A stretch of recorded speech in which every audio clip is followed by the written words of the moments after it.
FM lifeline, lifeline, lifeline.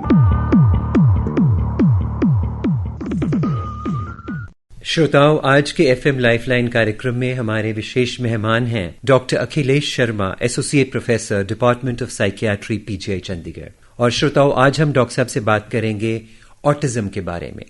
दोस्तों, कुछ बच्चों में ऐसा होता है कि छोटी उम्र में उनकी सोशल स्किल्स और उनका कई बार बोलना थोड़ा डिले हो जाता है। कई बार वो समाज में बहुत से घुल मिल नहीं सकते। उनका जो एक सोशल सर्कल है और एक जो कम्युनिकेशन स्किल्स हैं और एक सामाजिक कौशल जिसे हम कह सकते हैं, वो थोड़ा सा बाकी बच्चों से कई बार हटके होता है। ये नहीं कि कहीं कम होते हैं, लेकिन बाकी बच्चों से कुछ भिन्न होते हैं। तो इन बच्चों को कई बार हम ऑटिज्म भी कह सकते हैं। और किन बच्चों को हम कहते हैं कि वो ऑटिस्टिक हैं या उनको ऑटिज्म है, इसी के बारे में आज हम डॉक्टर अखिलेश शर्मा से जानकारी लेंगे।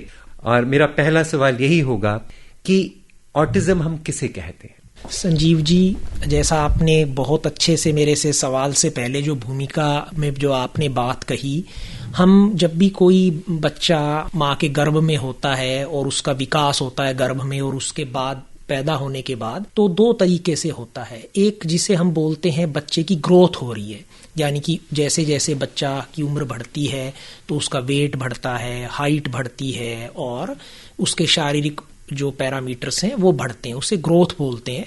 और एक होता है डेवलपमेंट।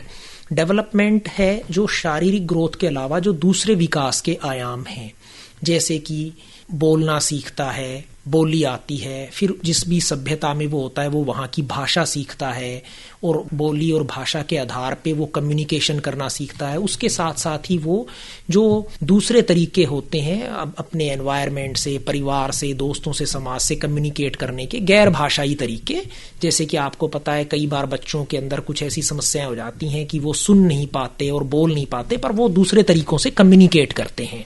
इवन कई बच्चे ब्लाइंड होते हैं पर वो कम्युनिकेट करते हैं। तो ये जो कम्युनिकेशन है ये अपने माता पिता से, माँ से शुरू होके परिवार के लोगों से और फिर समाज में जो होता है, जो ऑटिज्म के जो बच्चे होते हैं उनका जो ये कम्युनिकेशन का तरीका है, जैसा आप बता रहे थे, ये डिफरेंट होता है। जैसे कि हम सभी को पता होता है कि भाई 9 महीने का बच्चा 1-2 कुछ अल्फाज बोलेगा, फिर 15-16 महीने के बाद छोटे छोटे कुछ 2 फ्रेजेस बोलने शुरू करेगा, फिर 2 साल के बाद वो कुछ सेंटेंसेस बोलेगा। परंतु उससे पहले भी वो इमोशनली अपनी मम्मी से, पापा से और घर के और लोगों से, भाई बहनों से कनेक्ट करता है, इशारों के द्वारा चीज़ों को शेयर करता है। हम बच्चे को कुछ चीज़ कहते हैं, देखो देखो ये क्या चीज़ पड़ी है, वो उस तरफ नज़र ले जाता है कि देखो वो क्या इशारा कर रहे हैं। यानी कि वो उस कम्युनिकेशन में, चाहे अभी उनकी पूरी बोली भाषा विकसित नहीं हुई है, तो भी वो पार्टिसिपेट करते हैं। उन्हें कोई चीज़ मिलती है तो देख के मम्मी पापा की तरफ उठा के देखते हैं कि वो देखो मम्मी मना करती है या कहती है क्या, उनसे वो अप्रूवल देखते हैं। तो और भी जो कम्युनिकेशन के तरीके हैं, इनकी क्वालिटी डिफरेंट होती है। तो ये जो एक रेसिप्रोकल कम्युनिकेशन है, इसमें जो एक आम जो एक दायरा होता है, आम तरीके में भी कई बच्चे थोड़ा लेट बोलते हैं, कुछ थोड़ा उतनी चंचलता से नहीं कम्युनिकेट करते, वो एक हम कहते हैं कि भाई एक नॉर्मल रेंज में ही है। पर अगर उनसे भी बाहर लगे कि हमें लगे नहीं ये डिफरेंट है, तो इस अवस्था को हम बोलते हैं कि वो ऑटिज्म स्पेक्ट्रम पे है। आजकल की जो सोचने समझने और इस चीज में जो बात करने का तरीका है आम जन में भी और जो डॉक्टर्स में या वैज्ञानिकों में, वो अब उसे ऑटिज्म नहीं बोलते, क्योंकि ये कोई एक होमोजीनस चीज नहीं है कि जैसे कि भाई ये है, फर्ज करो कि हमने कहा कि ये किसी को, ये कोई एक निशान है जो एक पर्टिकुलर कीड़े के खाने से होता है, तो हम कहेंगे ये वो अवस्था है, ये चिकन पॉक्स है देख के। पर इसमें क्या है, अलग अलग बच्चों में किसी में वो कम्युनिकेशन थोड़ा हल्का सा ही डिफरेंट होता है कि वो आई कांटेक्ट नहीं बनाएगा, खुद से इनिशिएट नहीं करेगा, उतना रेसिप्रोकेट नहीं करेगा, या अपने ही मन की बात करेगा जो उसे इंटरेस्ट करती है। तो बहुत सारे उसके रूप हैं, पर कोर जो उसका है वो यही है कि कम्युनिकेशन की दिक्कत।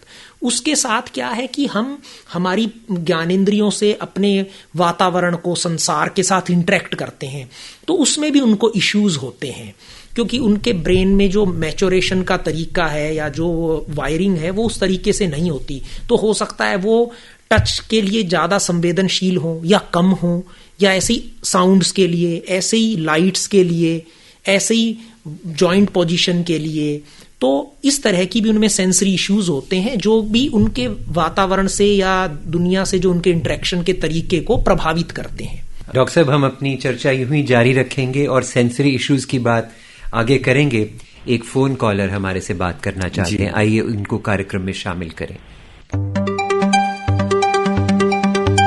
हेलो, नमस्कार सर। नमस्कार जी, कार्यक्रम एफएम लाइफलाइन में आपका स्वागत है। अपना नाम बताइए। सर, मेरा नाम आशी है, मैं सेक्टर 4 से बोल रही हूँ, पंचकुला से। जी जी। हाँ जी। हाँ, अपना प्रश्न पूछिए, डॉक्टर साहब स्टूडियो में है। हाँ जी, डॉक्टर साहब से मैं पूछना चाहती थी सर कि मेरा बेटा ऑटिस्टिक है जी जी। और उसकी उम्र 15 साल की है। तो मुझे बताइए डॉक्टर कि पीजीआई में इस टाइम कोई ऐसी थेरेपी या कोई ऐसा ट्रीटमेंट इसके रिगार्डिंग शुरू है या होने वाला है, या कोई इनके अच्छे के लिए कुछ है पीजीआई में कोई ट्रीटमेंट? सर प्लीज बताइए। देखिए, पीजीआई के अंदर कुछ सुविधाएं अभी आई हैं हल्की फुल्की ऑटिस्टिक बच्चों की केयर के लिए। तो इसके अंदर जैसा कि हम एक तो पीजीआई के अंदर अब थोड़ा सा एक इंटीग्रेटेड प्रोग्राम चलता है हमारे विभाग की तरफ से, जिसमें हमारे साथ स्पीच थेरेपी और ऑक्यूपेशनल थेरेपी के यूनिट्स वर्क करते हैं बच्चों के इश्यूज को टैकल करने में जो ऑटिज्म की स्पेक्ट्रम पे हैं। तो आप हमें विजिट कर सकते हैं, किसी भी दिन वर्किंग डे पे आप आ सकते हैं। उसमें जो भी आप, क्योंकि आपको पता है कि ऑटिज्म की समस्या में हर बच्चे की जो है इश्यूज थोड़े कॉमन होते हैं, दूसरे बच्चों से कुछ डिफरेंट भी होते हैं। तो उस हिसाब से फिर कुछ थेरेपी प्लान करके अगर जो भी हम आपको ऑफर कर सकते हैं जरूर करें। ठीक है सर। तो सर ये बच्चे, जैसे मेरा बेटा है, वो एक काम को बार बार रिपीट करता है, जैसे कोई काम वो कर रहा है तो उसको करता ही चला जाता है।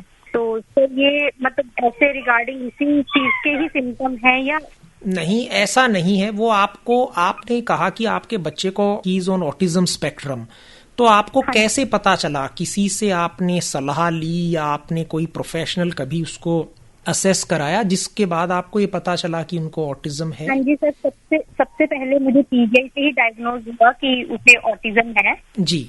तो उसके बाद सर उसकी मैंने थेरेपी स्टार्ट करवाई है, तो काफी कंटिन्यू कितने सालों से थेरेपी चल रही थी जी।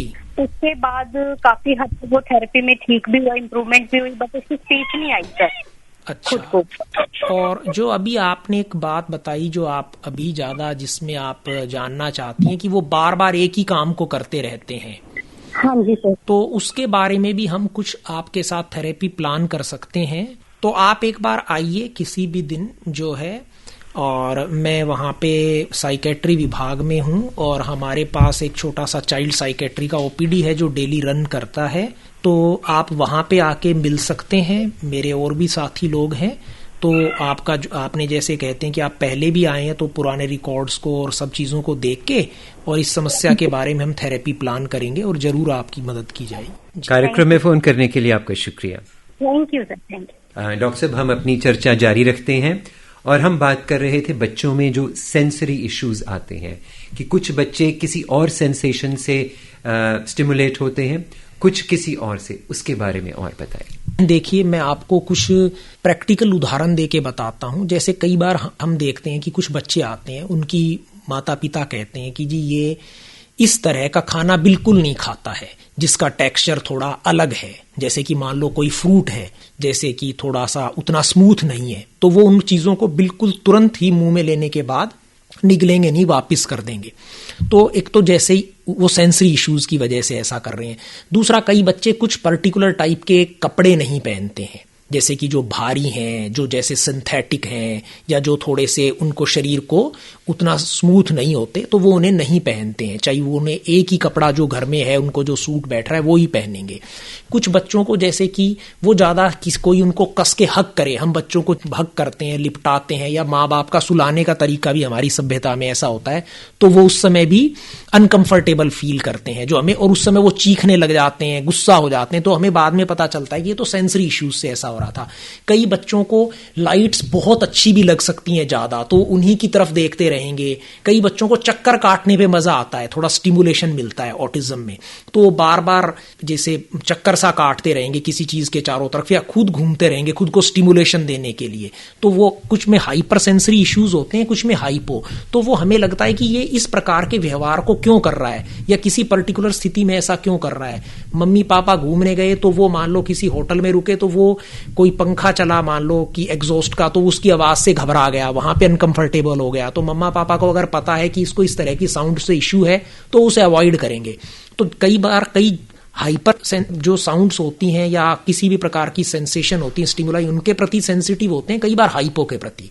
डॉक्टर साहब, हम अपनी चर्चा यूं ही जारी रखेंगे और सेंसरी इश्यूज की बात आगे करेंगे। एक और श्रोता ऑनलाइन है, आइए उनको भी कार्यक्रम में शामिल किया जाए।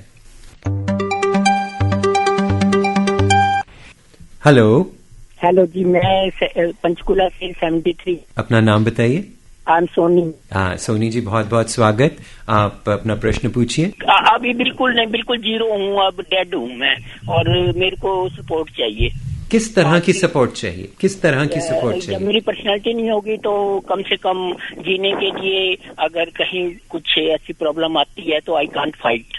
अच्छा, तो डॉक्टर साहब अभी आपको बताएंगे कि इस स्थिति में छोटी सी प्रॉब्लम तो कोई हल कर देना। जी, आपको अभी डॉक्टर साहब बताएंगे कि आपको क्या करना चाहिए। सोनी जी, आपके परिवार में और सदस्य हैं? सभी इसी विक्टिम है, ये फैमिली की काउंसलिंग चाहिए। बड़े हाईली विक्टिम है, 3 मौतें भी हो चुकी है। अच्छा, तो ऐसा करें, आप हमारे को विजिट कीजिए एक बार, ताकि हम बहुत डिटेल में इस बारे में बात करके, ताकि आपकी सच में मदद कर सकें, ना कि कोई एक बिना कोई बहुत गहरी जानकारी के कोई हल्की फुल्की सलाह देना, मुझे लगेगा कि वो इसमें जो है जायज नहीं होगा। तो आप आ सकते हैं हमारे पास, मैं आपको समय बता सकता हूं जब भी आप आना चाहें। सोनी जी, आपको पीजीआई साइकियाट्री डिपार्टमेंट में जाना होगा और वहां पर उनका स्पेशल ऑटिज्म क्लिनिक है, और doctor Akhilesh Sharma associate professor हैं, उनके यूनिट में ये क्लिनिक है। डॉक्टर साहब, कौन कौन से दिन ये क्लिनिक होता है? ऐसा है, हमारा जो ओपीडी हर दिन होता है साइकेट्री विभाग का, हर दिन पूरी डॉक्टर्स की टीम उपलब्ध होती है। मैं अक्सर जो है अभी जो मंगलवार, वीरवार और शुक्रवार को होता हूँ। बाकी मेरे सभी साथी डॉक्टर भी होते हैं जो सभी इन चीजों के अंदर माहिर हैं। तो ये जभी भी इन्हें समय मिले अपने किसी एक परिवार के सदस्य के साथ आए। सोनी जी, आप डॉक्टर साहब ने आपको बता दिया, तो इन दिनों आप जाकर विस्तार में अपनी समस्या का उनको बता सकते हैं और कुछ समाधान जरूर आपको जीवन में मिलेगा। ये न्यूरोमस्कुलर श्रिंकेज और मिस्थेनिया और ऑटिज्म क्या एक ही चीज है? नहीं, माइस्थीनिया ग्रेविस अलग चीज है, न्यूरोमस्कुलर डिस्ट्रोफीज अलग चीज है, और ऑटिज्म अलग चीज है। तो जो न्यूरोमस्कुलर, अगर आपको माइस्थीनिया ग्रेविस है तो आपको फिर न्यूरोलॉजिस्ट को दिखाना होगा। कार्यक्रम में फोन करने के लिए बहुत बहुत शुक्रिया। डॉक्टर साहब ये बात कर रहे थे कि उम्रदार इनको ऑटिज्म की समस्या रही, तो अब इस उम्र में आके कुछ न्यूरोमस्कुलर डिसऑर्डर्स है, क्या वो इनसे ऑटिज्म से रिलेटेड हो सकते हैं? देखिए, ऐसा है कि जहां तक मेरी जानकारी है कि ऑटिज्म वो एक लाइफ लॉन्ग कंडीशन होती है। ठीक है, लोग थेरेपी से नेचुरली भी इम्प्रूव करते हैं, और जो उनको आजकल सपोर्ट भी मिलता है विभिन्न थेरेपीज से और चीजों से, तो वो इम्प्रूव करते हैं नेचुरली भी। अगर कोई एनवायरनमेंट में रहेगा और उसे घर परिवार वाले भी स्टिमुलेशन देंगे तो वो इम्प्रूव करता है। अब न्यूरोमस्कुलर दिक्कतें जो हैं, उनके अंदर हमारा जो मस्कुलर सिस्टम है, जैसे मस्कुलर डिस्ट्रॉफीज होती हैं और इस तरह से जो जुड़ी बीमारी होती हैं, वो एक डिफरेंट ग्रुप होता है। परंतु कई बार क्या होता है कि कुछ ऐसे सिंड्रोम्स हो सकते हैं जिनके अंदर हल्के फुल्के ऑटिस्टिक फीचर्स भी हो बच्चे को, और साथ में उनको न्यूरोमस्कुलर प्रॉब्लम भी हो। वैसे भी जो ऑटिज्म के बच्चे होते हैं उनके अंदर कई बार टोन वगैरह के इश्यूज होते हैं। जो जितनी प्रॉब्लम ग्रोस न्यूरोमस्कुलर डिसऑर्डर्स में होती है, जो बड़ी दिक्कतें हैं, उतनी उनको नहीं होती है। परंतु किसी किसी सिंड्रोम में ऐसा हो सकता है कि उनको ऑटिज्म के भी फीचर हों और न्यूरोमस्कुलर इश्यूज भी। डॉक्टर साहब, आपने कहा कि न्यूरोमस्कुलर डिसऑर्डर्स हो जाते हैं बाद में आकर, तो इस पर्टिकुलर उम्र में, जैसे हमारे इन श्रोता ने कहा कि 70 साल की उम्र में अभी इनको समस्याएं आ रही हैं, तो इनको क्या करना चाहिए?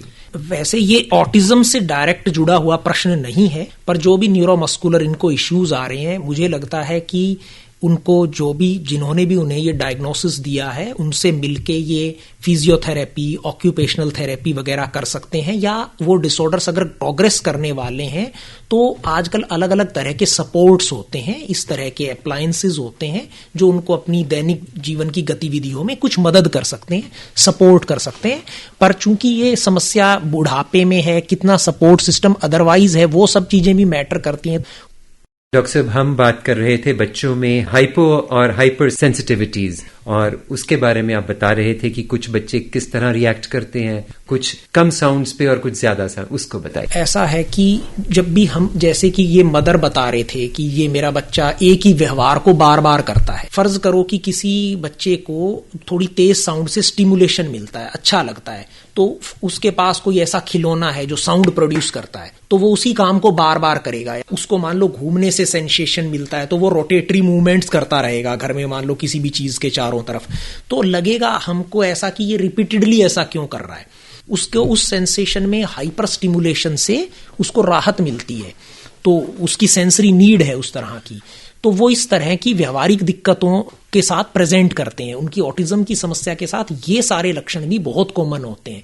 लोग बोलते हैं वो एक ही तरह के रेस्ट्रिक्टेड बिहेवियर रिपीटेडली कर रहे हैं। वो क्यों कर रहे हैं? क्योंकि उनकी जड़ में ऑटिज्म के साथ होने वाली ये सेंसरी इश्यूज हैं, पर वो हर बच्चे में अलग अलग हो सकता है। कोई बॉडी का आईज के सामने फ्लिपिंग मूवमेंट कर सकता है, हैंड का, फिंगर्स का, कोई किसी और तरह का कर सकता है, कोई पर्टिकुलर टाइप की लाइट्स को देखते रहते हैं घर के या घरों के आसपास होती हैं, उन्हें बार बार ऑन ऑफ करते हैं। उनके जो सामाजिक तौर पे घुलने मिलने के साथ की एक दूसरी समस्या है जो ऑटिज्म में उसके बाद की सबसे कॉमन समस्या है, तो वो इन इश्यूज से होती है। तो डॉक्टर साहब, तकरीबन किस उम्र में पेरेंट्स को और डॉक्टर्स को पता चल जाता है कि बच्चा उस ऑटिज्म स्पेक्ट्रम के बीच में है? देखिए, ऐसा है कि पहले तो समय लगता था, पर अभी पिछले कुछ दशकों से जो भी जागृति आई है या जो रेड फ्लैग साइंस आए हैं कि भैया आप सावधान हो जाइए अगर बच्चे के डेवलपमेंट में ये सब दिक्कतें हैं, तो जैसे आजकल तो आपको पता चल जाता है कि अगर बच्चा एट रिस्क है तो आपको पहले साल में भी पता चल जाता है कि बच्चे की बैबलिंग लेट है, वो मदर से आई कांटेक्ट नहीं करता है, चीजों को फील नहीं करता है, सोशल स्माइल नहीं देता है 10-12 महीने तक, तो आपको पता चल जाता है कि इसको रिस्क है ऑटिज्म स्पेक्ट्रम होने की। इन बच्चों में क्या होता है, अक्सर इन बच्चों की अगर आप मदर से बात करेंगे तो उनको थोड़ी ऑब्स्टेट्रिक हिस्ट्री भी कई बार गर्भ के दौरान या उस समय कुछ दिक्कतें रही होती हैं, या डिलीवरी के समय दिक्कतें आई होती हैं, जैसा लगता है कि भाई बच्चे में ऑक्सीजन की कमी ना हो गई हो या कुछ इस तरह का कॉम्प्लिकेशन हो, और साथ में इस तरह के साइंस होते हैं।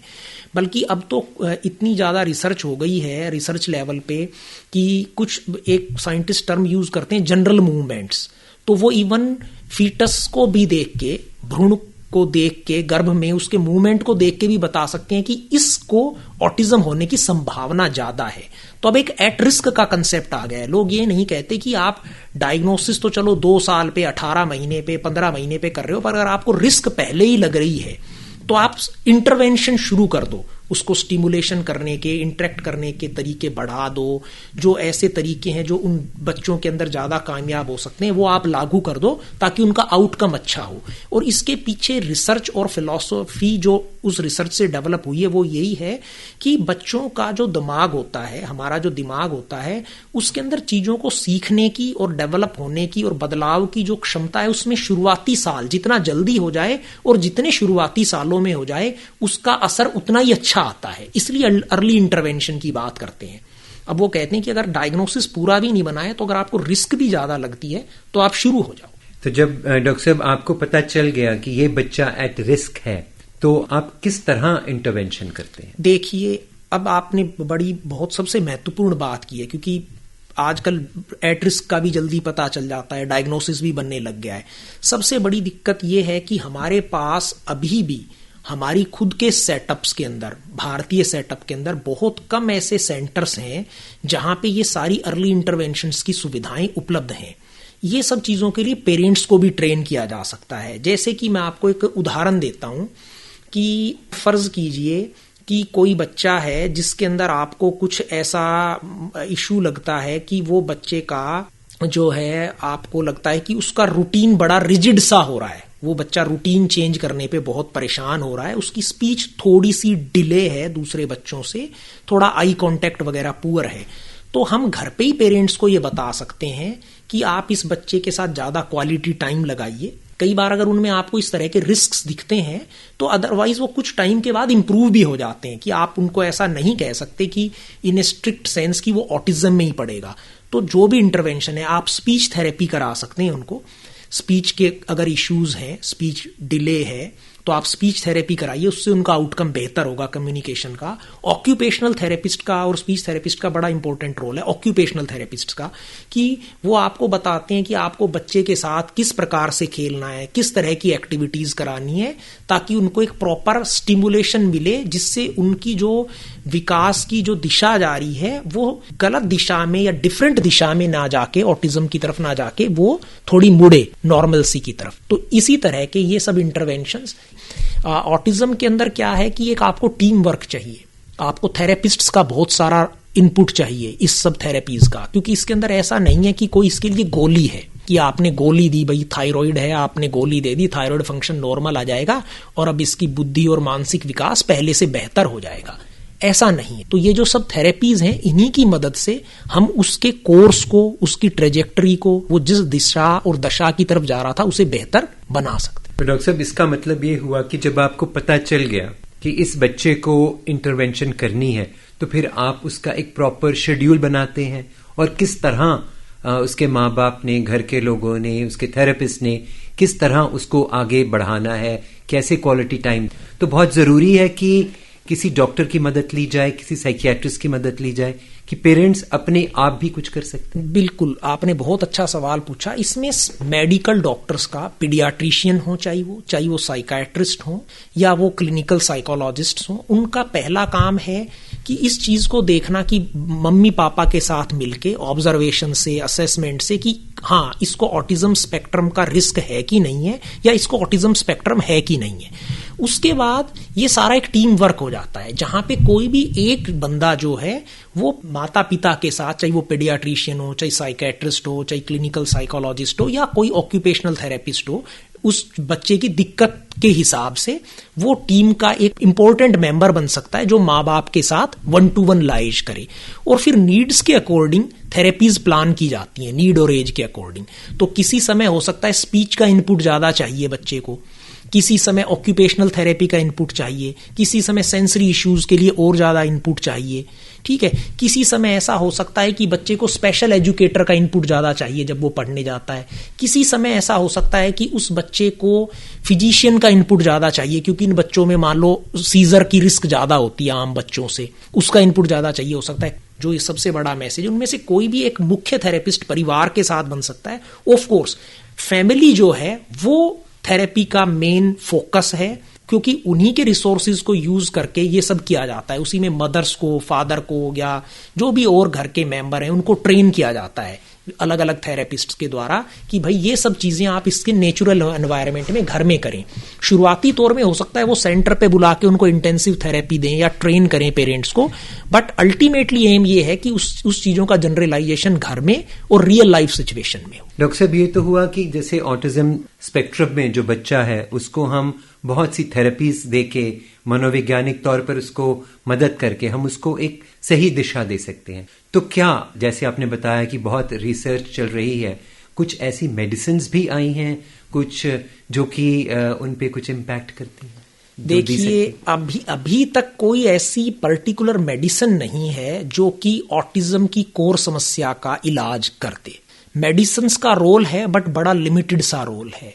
जैसे कि बच्चों में सेंसरी इश्यूज की वजह से या एनवायरमेंटल ओवर स्टिमुलेशन या अंडर स्टिमुलेशन और उसके सेंसरी इश्यूज मिलके हो सकता है उसमें हाइपर एक्टिविटी बहुत ज्यादा हो, वो टिक ही ना बैठता हो, और मम्मा को दिक्कत आ रही हो थेरेपीज करने में जो थेरेपिस्ट गाइडलाइन दे रहा है, या थेरेपिस्ट को भी दिक्कत आ रही हो, मान लो स्पीच थेरेपी कर ही नहीं पा रहे हैं, या उस समय हो सकता है कि हम सारे तरीके आजमा लें, एनवायरमेंट को भी चेंज कर लें, कुछ और भी कर लें, उनके बाद भी अगर वो बच्चा टिक के नहीं बैठ रहा है तो हो सकता है कुछ सप्ताह या महीनों के लिए हम दवा की मदद से उसकी थोड़ी हाइपर एक्टिविटी में कुछ हद तक कमी कर दें, जिससे उस पर थेरेपीज आसान हो जाए। पर उसका मतलब ये नहीं है कि वो ऑटिज्म की कोर समस्या पे दवाइयां काम करेंगी, ऐसी दवाइयां नहीं है। मान लो किसी को दौरा पड़ता है, दौरे पड़ने से उनकी थेरेपीज में बाधा आती है मानसिक विकास में, अगर उसकी दवा करके और सब थेरेपीज के लिए हम एक थोड़ा स्टेज क्रिएट कर देते हैं, तो वहां दवाओं का है। पर अभी तक ऐसी कोई दवा नहीं है जो उसे ठीक कर दे। मसलन जैसे मैंने थायराइड का आपको उदाहरण दिया था।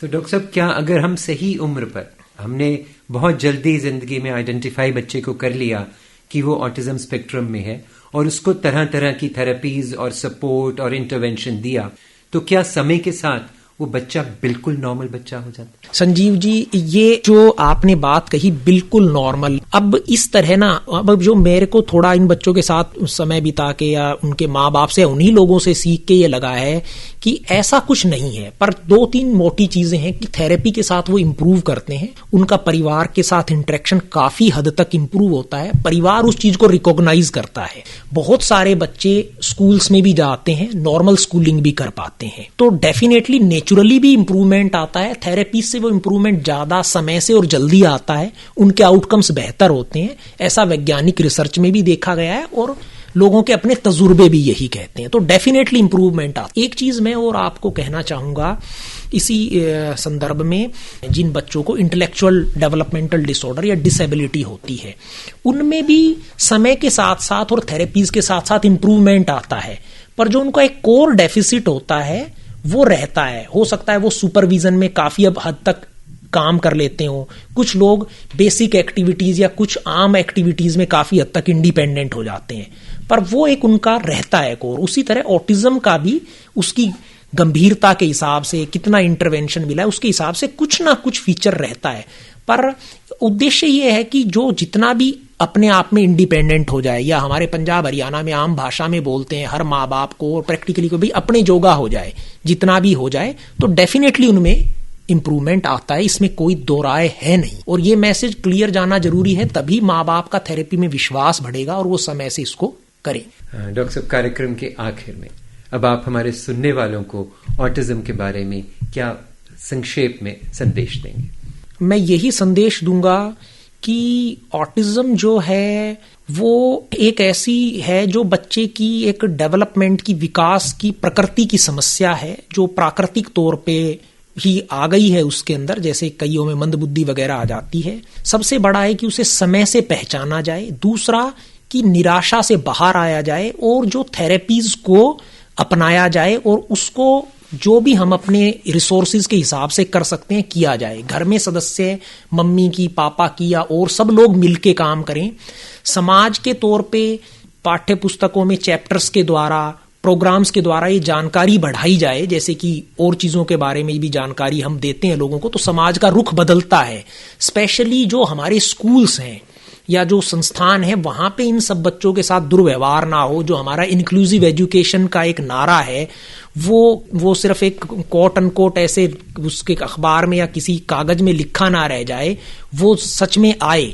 टीचर्स उस तरह से व्यवहार करें, स्कूल्स उस तरह से व्यवहार करें, स्पेशल प्रोविजन सच में करें, ताकि वो इन चीजों का हिस्सा बने। सरकार और समाज अपनी तरफ से पहल ले। जनरली वो माँ बाप ही पहल लेते हैं जो इस तरह की थेरेपी सीखते हैं या दूसरों की मदद करते हैं सेंटर्स खोल के। गवर्नमेंट भी इनिशिएटिव ले, जिसको समाज पुश करे, एडवोकेसी करे, तभी इसके लिए सुविधाओं की काफी जरूरत है। पर निराशा से बात नहीं बनती है। जल्दी डायग्नोसिस होने लग गया है तो जल्दी इंटरवेंशन भी शुरू किया जाए और आउटकम इंप्रूव होता ही है अपने आप भी और इंटरवेंशन से।